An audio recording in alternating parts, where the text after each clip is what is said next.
In this problem, we have a mass of 7.5 kilograms going down a 35-degree incline. And at some point, we lower the incline to 26 degrees such that the velocity of the block is constant.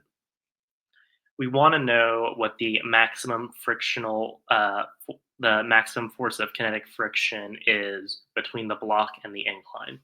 So to find that, we'll first want to think about when will the block have maximum force of kinetic friction. We know that the force of kinetic friction is some coefficient mu times the normal force n.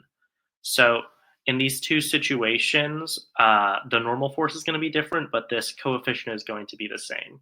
So normal force is maximized with a lower angle. So say if you have a flat surface, the normal force is going to be equivalent to the gravitational force, and it's minimized at a higher angle. So if your block is just alongside a vertical wall, it's not going to have a force of friction unless you're like pushing on it a little or something like that.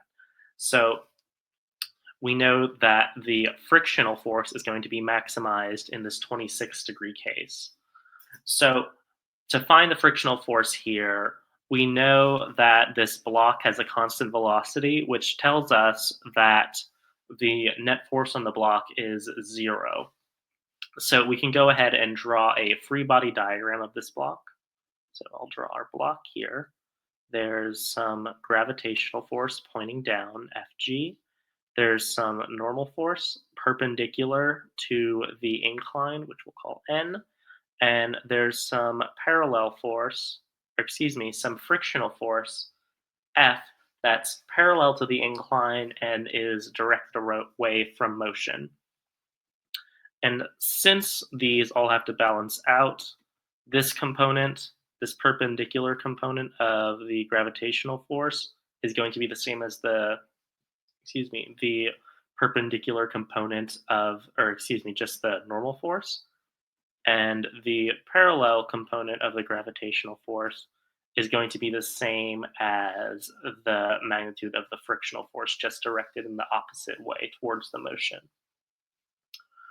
So to find this component of the gravitational force, we know that in general, gravitational force is just mass times acceleration, where acceleration is g, the acceleration due to gravity. And there's going to be some angle theta here.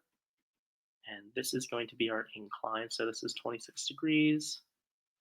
And this is 90 degrees. So this forms a triangle, and theta is just 90 minus 26. And then, since we know from trig, this forms a equilateral, or a right triangle, where we have one leg that's adjacent to the angle and our hypotenuse. So the leg that's adjacent to our angle is going to be our hypotenuse Fg times cosine theta. And now we have everything we need to find the frictional force F. So F is going to be mg cosine theta, where theta is 90 minus 26, which is 64 degrees. M is 7.5 kilograms.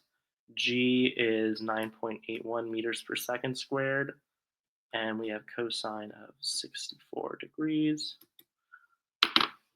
And we can plug this all into our calculator. Cosine of 64 degrees is like 0.44-ish. And that times 7.5 times 9.81 will give us 32.25. And our units are standard SI units, so we can use the standard SI unit for force, newtons, and that is our final answer. And that's the solution. Hopefully this video was helpful.